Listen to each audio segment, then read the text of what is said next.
Hi, this is Emily Saliers from Indigo Girls, and you're listening to Rainbow Country.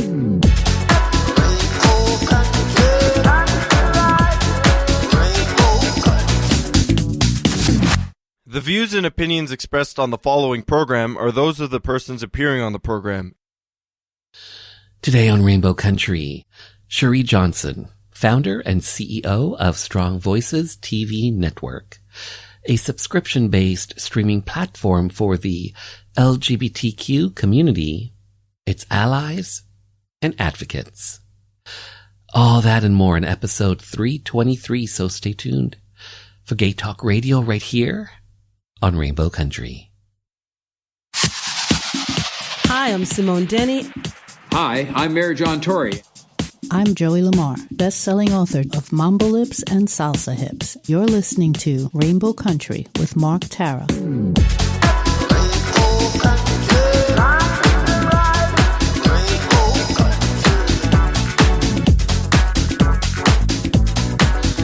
Well, hello and welcome to a brand new journey through Rainbow Country. As I like to call it, a little gay radio show working to give voice to the LGBT community and beyond. And as always, I am your tour guide through Rainbow Country. I'm producer and host, Mark Tara. By the way, Rainbow Country originates from CIUT FM in Toronto and now proudly in syndication on 12 outlets across Canada, from coast to coast to coast. The Yukon, British Columbia, Saskatchewan, Manitoba, the east coast of Canada in Newfoundland, Ontario, even down to Buffalo, New York, and online. Well, thanks to you tuning in, streaming, downloading, but ultimately listening. Together, we continue to build Rainbow Country into a nationally syndicated gay radio show, a #1 LGBT podcast on Podomatic.com's Gay and Lesbian chart, as well as being recognized as Canada's #2 LGBT podcast on Feedspot.com. So today, Strong Voices TV Network, a subscription-based streaming platform for the LGBTQ community. SVTV features movies, music videos, live sports, podcasts, video games, and so much more. Founder and CEO of Strong Voices TV Network, Sheri Johnson, joins me to talk about just who inspired her to create SVTV. Plus an hour or two music from LGBT artists, independent artists, voices that we've come to know and love in classic disco, classic 80s, classic house. And on this episode, I'm featuring some classic house, a spotlight on some queer artists, and more. All that lies ahead as we start off Journey 323 through Rainbow Country. And our first stop, the Rainbow Country School for Canadian Gay History. Today's lesson from activist, historian, and author Tim McCaskill talks about Operation Soap, the bathhouse raids that happened in Toronto on February 5th, 1981.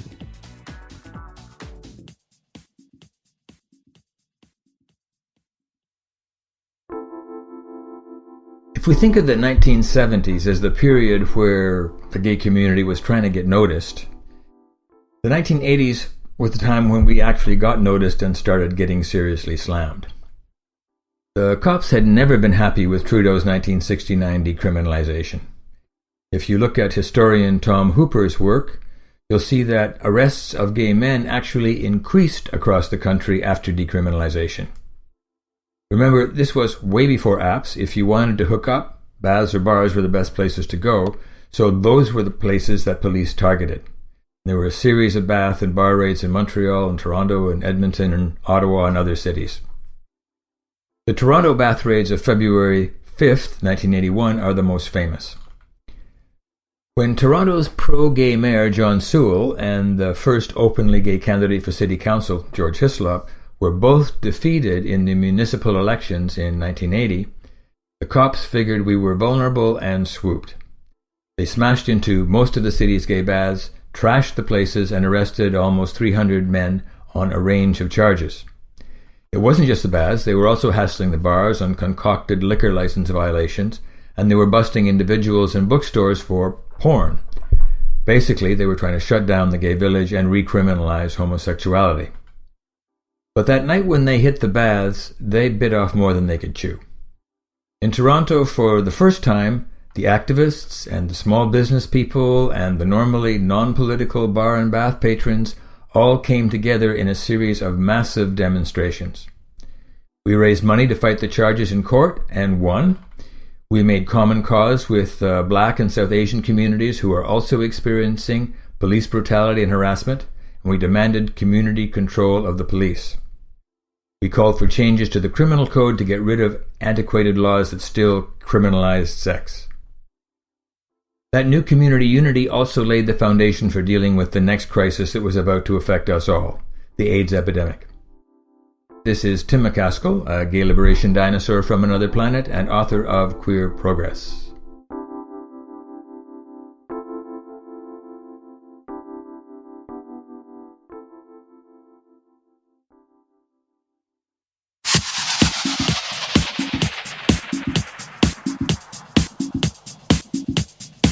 Hi, everybody. This is Gino Vanelli.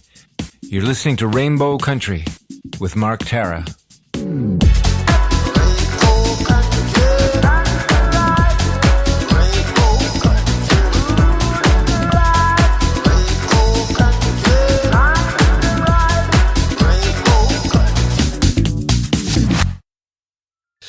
Up next, founder and CEO of Strong Voices TV Network, Sheri Johnson.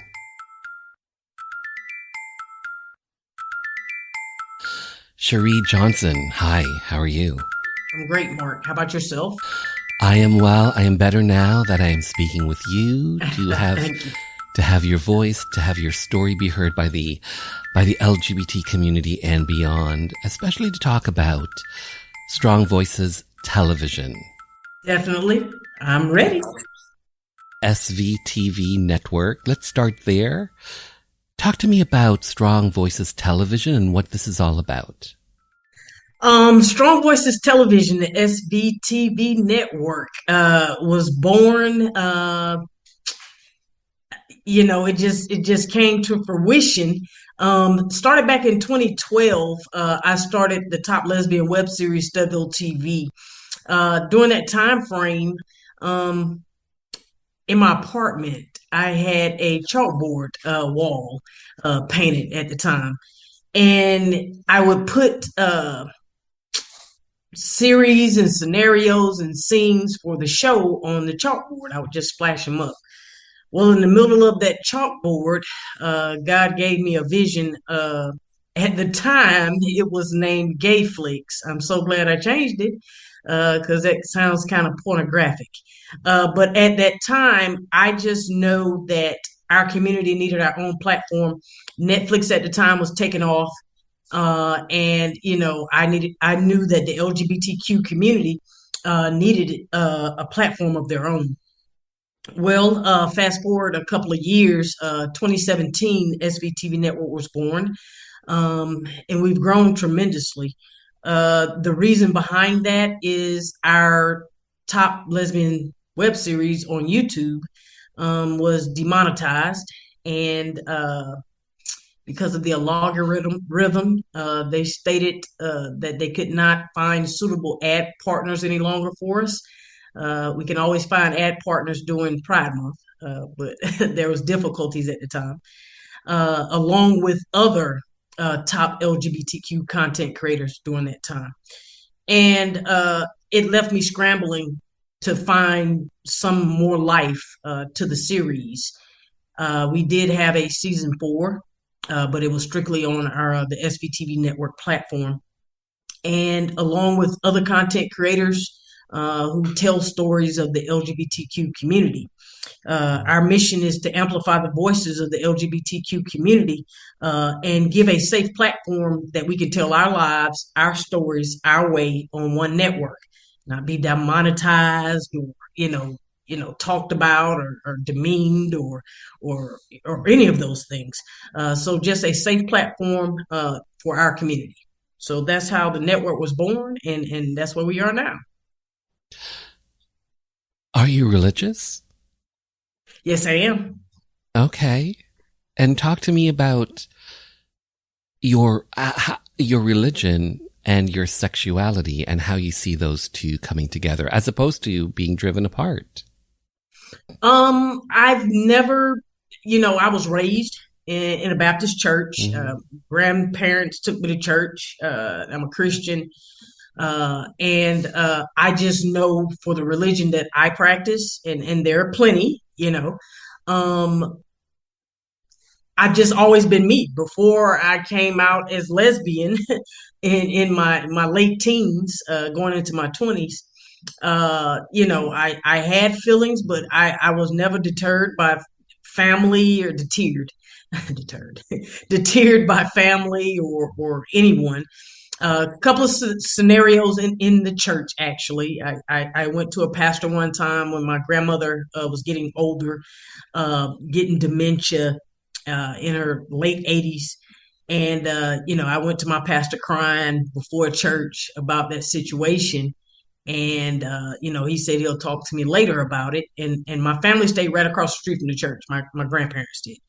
And that was my church home at the time. And so he said he would talk to me later. And then church came about and, it started off just fine. But when it was time for the sermon, ironically, it was a sermon about, how being LGBTQ was wrong. In my view, in my interpretation of the Bible, I serve a forgiving God, and I believe that God knew, that's in the Bible as well. He knew me before my parents knew me, before I was a sparkle in their eye. He knew what the outcome of my life and the purpose of my life was going to be. And so I just try and live upright within my sexuality. And I just live my life just like any other person, just myself. I don't go into church raising rainbow flags or anything. I present myself as a masculine of center lesbian in my dress. I go to heterosexual events with a tuxedo on, or I may have the tuxedo on and feel that, maybe the bow tie may be too much. So I'll take the bow tie off and just unbutton the first collar, the first button. But I don't go past the first button. But I am very religious, and I believe that, God gave me this vision. He's given me the tools to bring that vision to fruition. He's molded me. He's been by my side when others have gone a different way. I've learned lessons. I've learned to be humble and forgiving, and all of those things that are taught. And I just know that I believe that God sent his son to die for my sins. So if it's considered a sin, but the God I serve, preaches love, acceptance. And it says love your neighbor. It does not say love thy neighbor unless they're gay. Yes, yeah. And only if they're gay. Don't love them. Yeah, that's not written. So and a higher power gave you a vision. SVTV. Correct. Animated shorts. You've got animated shorts. You have comedy. You have documentaries. You've got original series.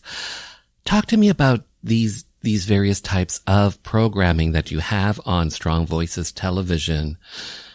And how do you find these programs? How do you find these shows? All right, so we consider ourselves, in my opinion, in my team's opinion, we consider ourselves the gay Hulu, because if you know from their advertising, Hulu has sports. So we partnered with a lot of top sporting leagues. We partnered with production companies. We've partnered with distributors, content providers. We've partnered with, film festivals.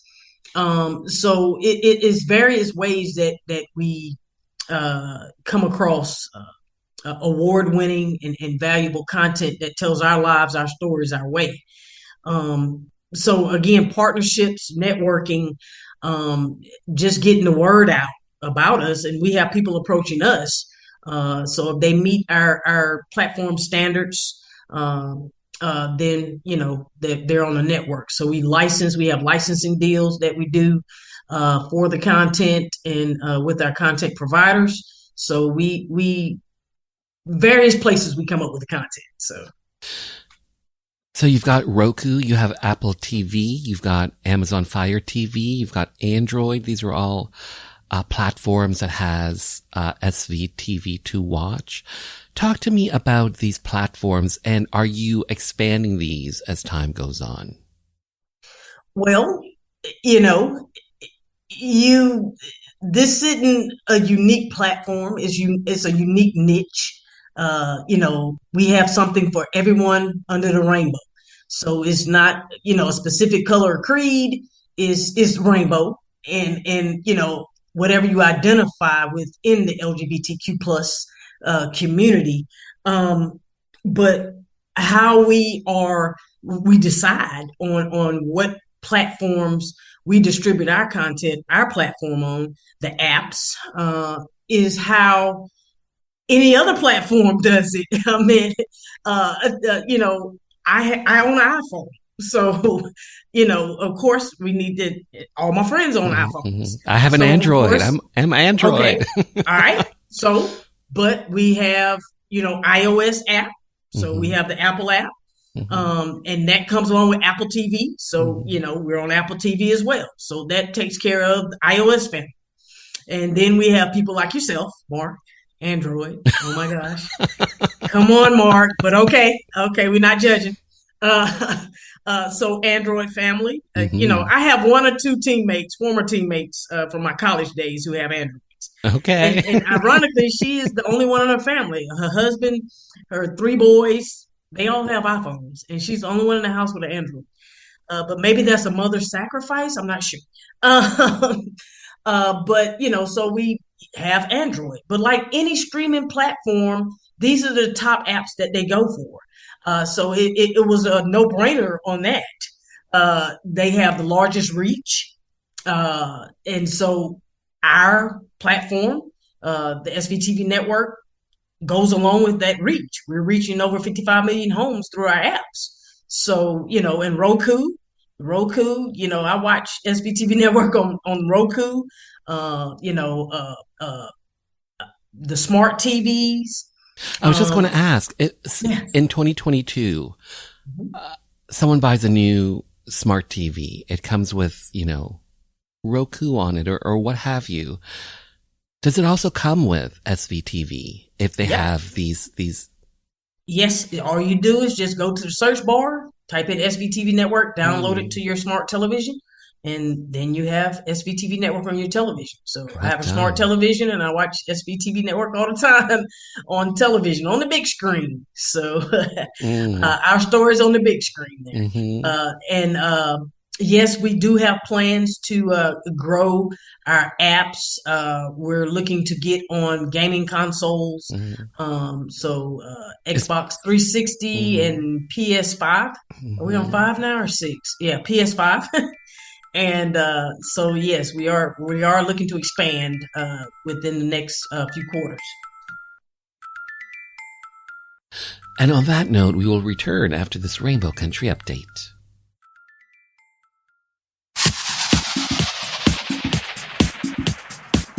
Hi, I'm Keegan Hurst, former professional rugby player, coach, raving homosexual, and you're listening to Rainbow Country with Mark Tara.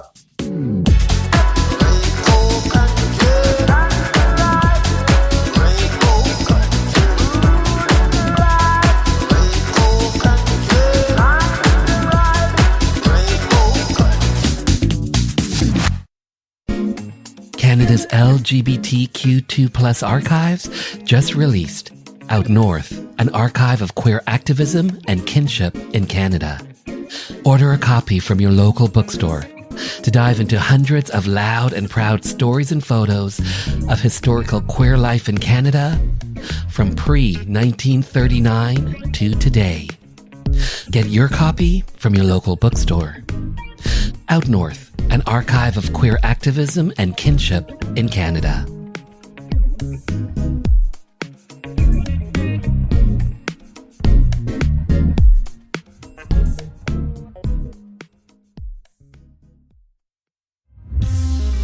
Hitmakers is a full-service, award-winning record label and social enterprise based in Iqaluit, Nunavut.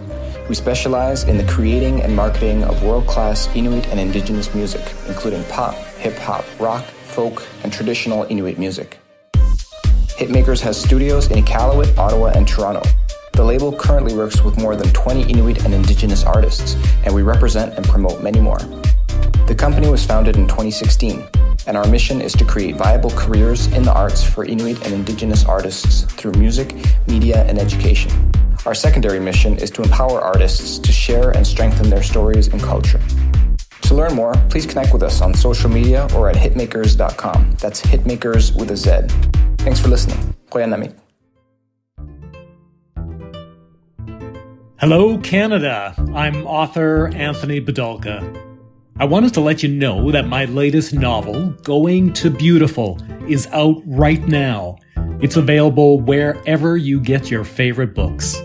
Going to Beautiful tells the story of Jake Hardy, a celebrity chef, and Eddie Kravitz, a fashion designer. They've got fame, a great kid, an awesome dog, and they've got each other. They really had it all. Until they didn't. Going to Beautiful is out right now. It's available wherever you get your favorite books. Talk soon, Canada.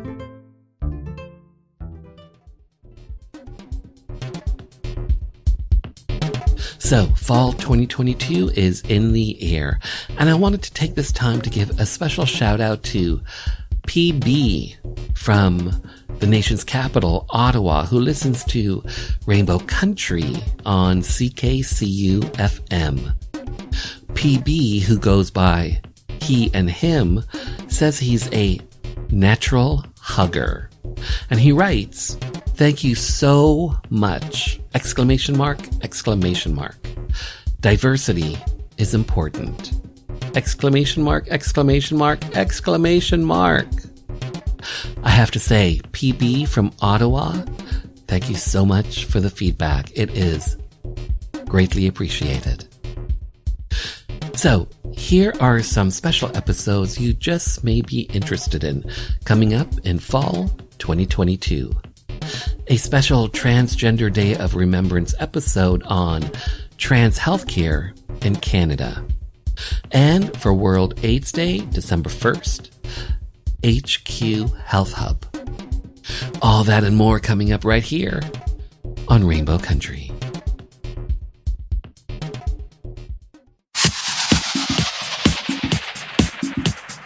Hi, I'm Garrett Conley, author of Boy Erased, a memoir. You're listening to Rainbow Country with Mark Tara.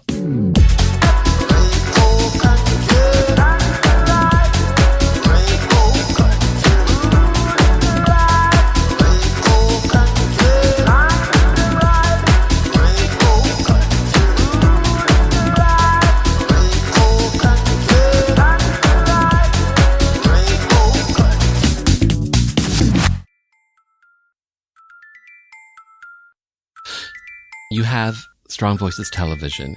You are also an author. You have a new children's book. Black Girl Magic. Yes. What is I am also an educator and volleyball and basketball coach. I do a lot. And I sometimes I sit and reflect and like, wow, thank you, Lord, because I don't know how. What's this book all about? The book, Black Girl Magic. So during the COVID times, I saw a lot of African-American women on the forefront with the George Floyd situation, Breonna Taylor, and, you know, Black women were leading the way.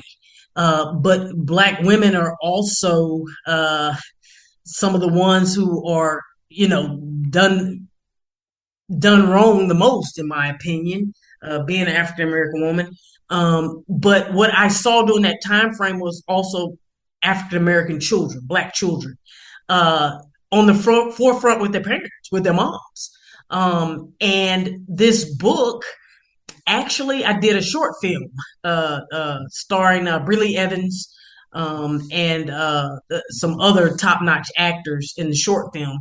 But I wrote a book to go parallel with the short film, just to build up the young ladies, young African-American ladies, building their confidence, letting them know that the magic is within, because they are going to face a lot of adversities in their life, not only because of their color, but because they're women. So, I wanted to teach and reach our youth, and just let them know that they have the magic within. They have that Black girl magic within them. So the children's book was born. This is your third book. Did you always want to be a writer? No, it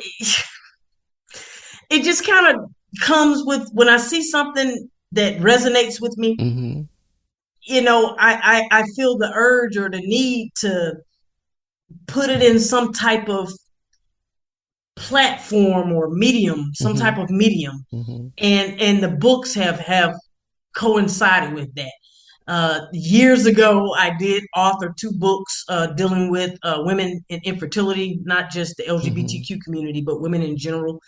I was running a foundation called freeivf.com to offset the cost of in vitro fertilization. But the books were dealing with ways to find inexpensive ways to do IVF, or inexpensive ways to get medications for IVF, and just tidbits and advice. But the book's really outdated now. But those were the last books I wrote until Black Girl Magic came about. Yeah. You are an author, as we just talked about. You have now created a streaming service. You have several degrees, a master's in social science, a bachelor's in communication, just to name 2. You're part of the LGBT community. You're a proud lesbian. When did you start recognizing that aspect of yourself growing up, that you had these attractions to women? I would say about my junior or senior year in high school. Well, actually, when I look back, I think 6th grade, but they really didn't come to full bloom until my senior year, and then all full out in college, my freshman year in college. But I look back in the 6th grade where I had a crush on a female, and I coerced another female to kind of rough her up in the bathroom, and I wanted to come in and save the day. So that was 6th grade. And then, my junior year, senior year, there were others like me, who were already out lesbians at my high school. And so then by the time I got to college, it was full blown at that point. So. Did you play basketball at one point? Yes, I played Division I basketball at the University of South Florida in Tampa. My prayers are with them in Florida right now. I've called and checked on my teammates with Hurricane Ian swirling around. One of my teammates hadn't had power in like a whole day, and they don't have a generator. And I'm like, how are you in Florida and don't have a generator? But it is what it is. But they're safe. So played basketball there. I played semi-pro basketball for a team in Atlanta, Georgia. How long did you play for? I tore my ACL. Okay. So probably about 2 years, semi-pro. And this was before there was a WNBA. And then when it was time for the WNBA, and that came about, tryouts in Atlanta was like you stood in line for an hour to make a right-hand layup. Like, what if you missed that layup? I didn't want to go overseas to play ball. I just was very fearful of things that could happen overseas, and what's going on with Brittany Griner, I resonate with that. But mine was more of, people were careless or just gung-ho overseas, willing to strap a bomb on their chest and just walk in the mall and just blow up innocent people. Yeah. And some of those things had happened, and I was like, no, no. So my journey with basketball ended at that time. Do you miss it? I do miss it. I play occasionally. Now I coach. I coach volleyball and I coach basketball. My volleyball team is 8 times back-to-back champions. We're going for 9 championships in a row this year. That. Thank you. Basketball team got 4 championships, not consecutive, but 4 championships since I've been coaching basketball. So I live vicariously through the kids, and now I just use my knowledge of the game, and I still learn every day. I mean, I'm not the Michael Jordan of basketball.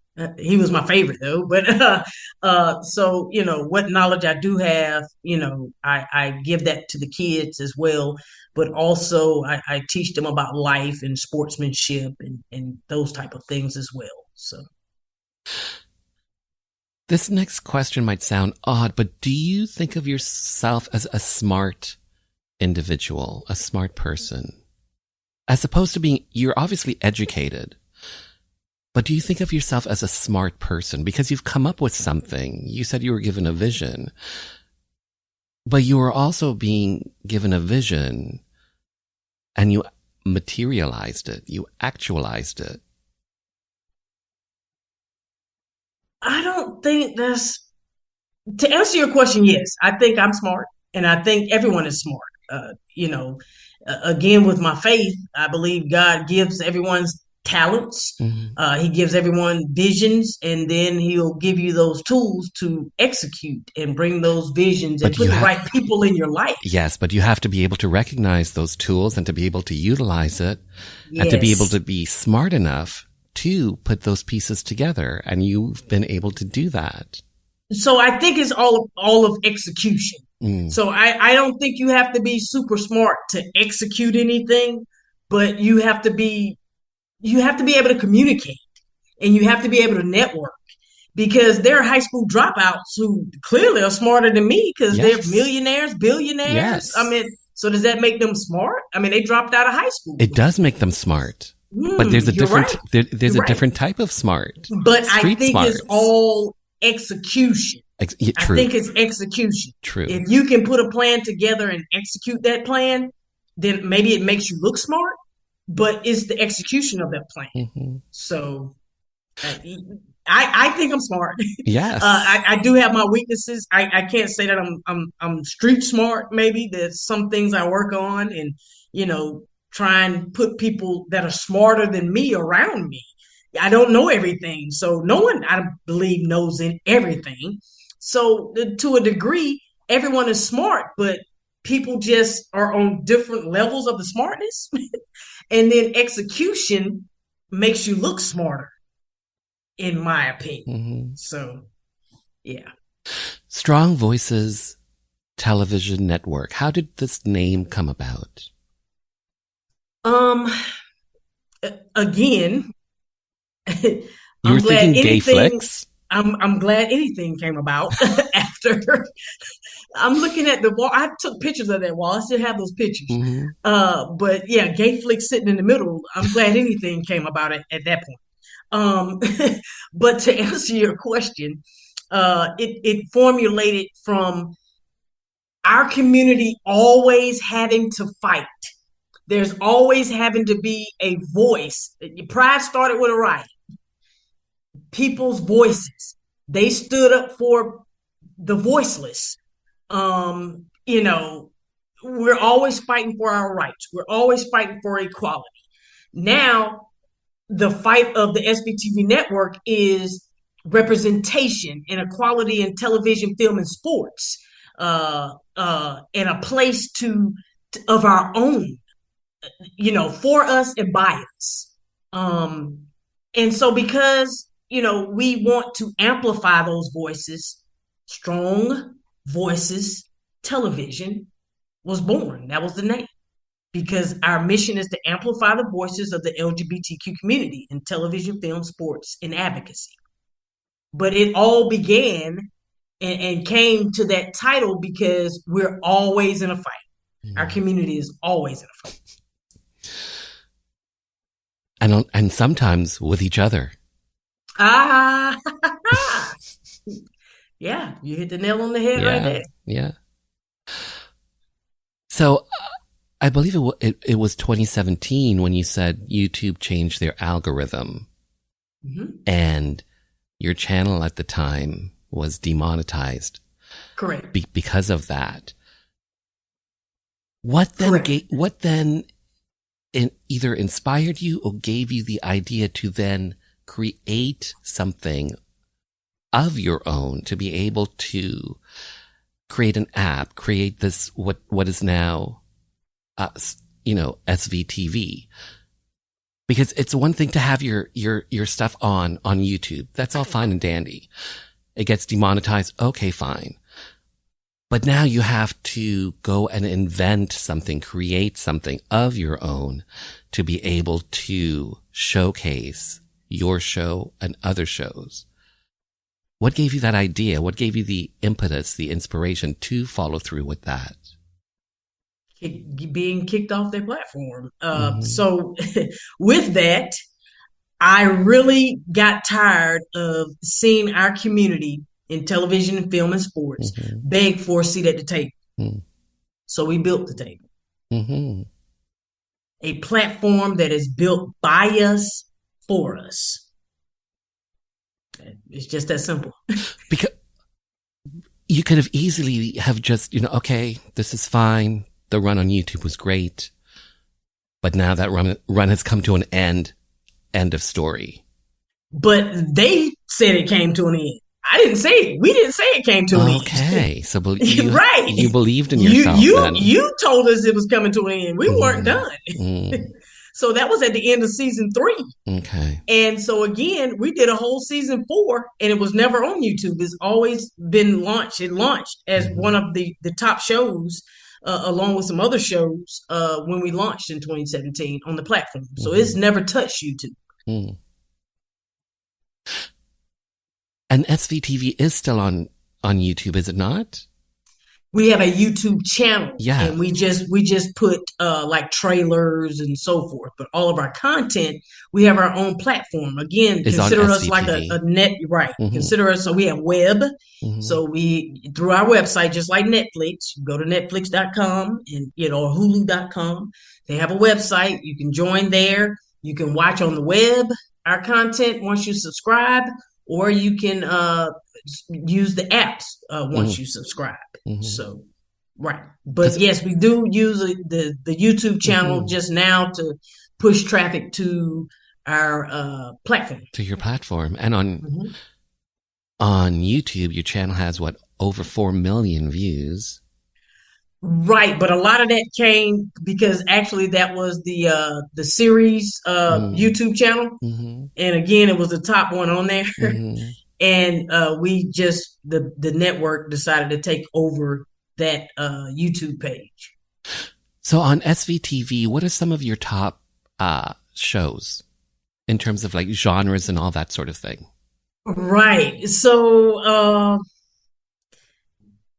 In series, we have, of course, Studville TV. That's a series that was on YouTube. It's still one of the top watched series on our platform now that is off YouTube. Avocado Toast. That is another series out of Canada. Great series. 2 lesbian females lead that. They were award nominated. I think they were for an Emmy at some point nomination. So that is a great series. So those are the top in episodic, I guess you would say. Trade was a good film. It is now served its time on, sounds like prison time. Is now the licensing time frame has expired. So it is no longer on our platform as of last week. But it was the top watched.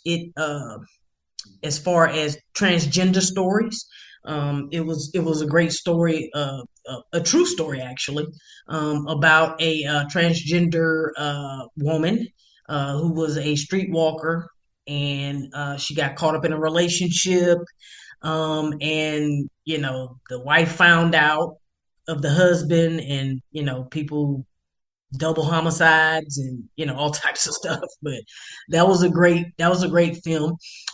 We also have sports documentaries. Not only do we have live streaming sports, which is now one of the top elements have live on our streaming platform sports? now. Yeah, we just Wow. added back in March, we added live streaming sports. So we've partnered with the top LGBTQ sporting leagues. So NAGA, we just did the NAGA World Series in Dallas, Texas. We went down to Dallas. We did the Asana Softball World Series in Maryland, D.C., Washington, D.C. We did the Legacy Bowl, which is like the gay women's tackle football league. So they had the Legacy Bowls, like the Super Bowl. That was in Orlando. We did that. They also that weekend had their first skills challenge. So we live streamed the skills challenge, and they had an all-star game. And so we live streamed the all-star game as well. And we've done out of Atlanta. We're based in Atlanta. We did the Big Peach. That's the largest Memorial weekend softball tournament, gay softball tournament in Atlanta. So we did that.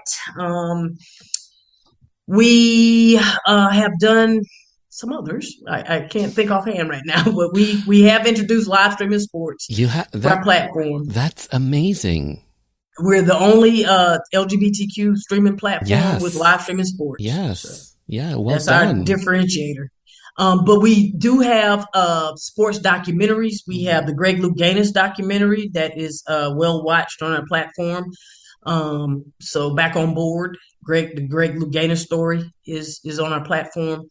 Not a sports documentary, but another well-watched documentary that I did not know about until COVID hit. And once I found out about it, I was like, hey guys, team, we gotta get this documentary. And it is called Upstairs Inferno. It was the largest mass murder of the LGBTQ community until the events that happened at Pulse in Orlando.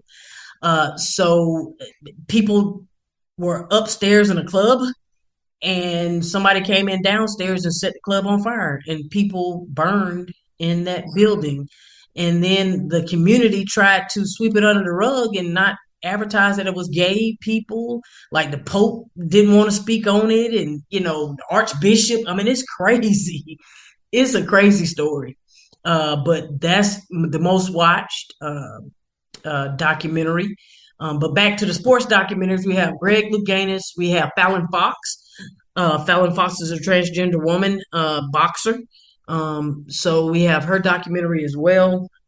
So those, the DC Divas, that's about the women's tackle football team and how they went against the system to fight for rights of LGBTQ community in sports. So that documentary is there as well. We just added some animated shorts with our partnership with Frameline, which is the oldest film festival. But we have Love Your Cuz, which is a African American transgender short film. I love that film. Oh my gosh, I love it. And then we have My Aunties, and that is a young gentleman recounts animated about the gentleman he grew up with during the AIDS epidemic, but he called them his aunties. Those were the people who helped raise him, but he also had to see them, their demise from the AIDS epidemic as well. So that's animated. So we have adult animation. We don't have children. So like Adult Swim on television is adult animation. So those are some of our top within the different genres that we have on the platform. I just have a handful of minutes left with you. Sure. Here's my last question for you, and it's simply this. When audiences come to SVTV and they enjoy some content from your network, what do you hope your audience comes away with after a visit, or they've downloaded, they subscribe to Strong Voices Television Network. What do you hope audiences come away with?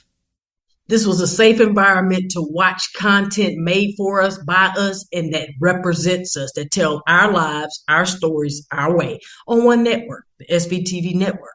When I was growing up, I had, excuse what's going on with Mr. Cosby, but I had A Different World, the show A Different World, that was represented, the first show that African Americans went to college, a college show on television. The Cosby Show, it was the first show, that had a mom and a dad in the house, and one was a lawyer, one was a doctor, and they were raising, so that was representation. Because I grew up, with some good shows, but it was like Sanford and Son or the Jeffersons or Good Times. And those are stories of the African American community. But it was not until, Fat Albert with Mr. Cosby as well. That was the first animated storyline for the African American community. So that was representation. So what we try and do with the network and what we want our subscribers to go away with when viewing our content, like, wow, they have a lot of representation, a lot of our stories they're not going to see on mainstream media. I mean, GLAAD does a study every year, and, it's declining. Now, we do have some movies out now. Bros is out. They did a reboot of A League of Their Own that told some gay stories. So every now and again, we get little spurts in mainstream media in Hollywood. Pose kick down doors for the transgender community. But what happens after them? Pose is over now. So what happens? So our platform, we're 24/7 pride and representation, 24/7 for the LGBTQ community. So that's what we want them to leave. Sheri Johnson, I have to say thank you so much for your time. Well said, well done, well made. I think you're a brilliant person. Not just smart or educated, but brilliant. Well done. Thank you so much, Mark. It has been a pleasure and an honor. I thank you so much for the opportunity this evening for you to allow us to amplify the voices of our community. And I appreciate everything that you do with Rainbow Country, and also what you do in amplifying our voices. For more on CEO, executive producer, creator, and entrepreneur Sheri Johnson, check out the website, thesherijohnson.com. And for more on Strong Voices TV Network, simply visit SVTVnetwork.com. Hi, I'm David Pevsner. I'm a writer and an actor. My memoir, Damn Shame, a memoir of desire, defiance, and show tunes, is out now. You're listening to Rainbow Country with Mark Tara.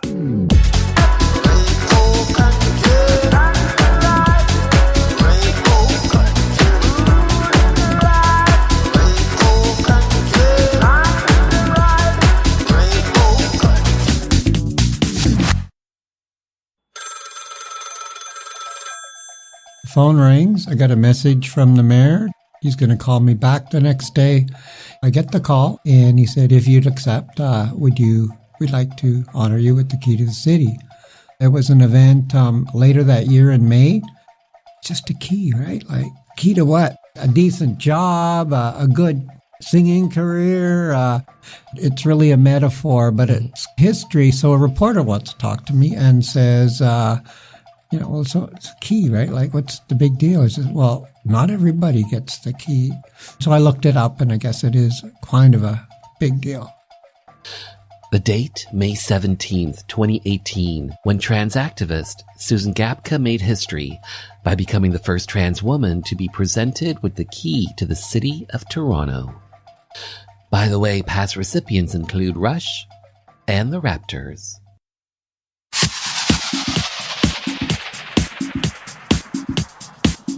I'm Sandra Urian. And I'm Danny Bensi. And you're listening to Rainbow Country with Mark Tara.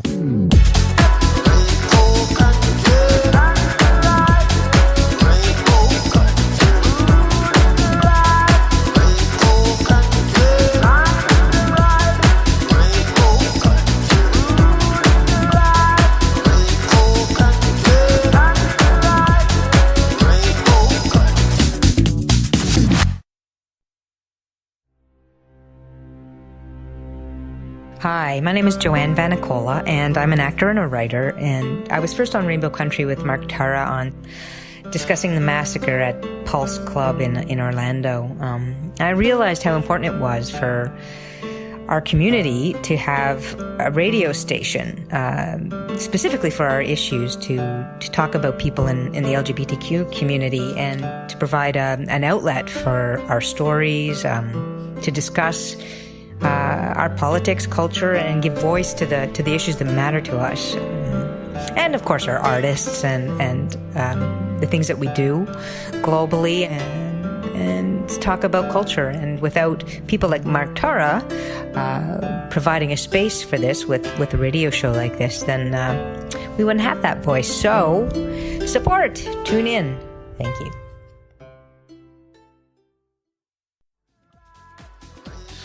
And just like that, this little gay journey 323 through Rainbow Country, has come to an end. For the full 2-hour episode, simply head over to marktara.com, where everything is connected, and hit the archives banner. To keep up to date with the show, to know what's coming up week after week, that sort of thing, check out my socials at Mark Tara. The podcast is available on all major platforms, including audible.com and iHeartRadio. And finally, I want to take this time to thank you for taking your time to be with me. Remember, we are living in days of making dreams come true, so believe in yourself, and the world will believe in you.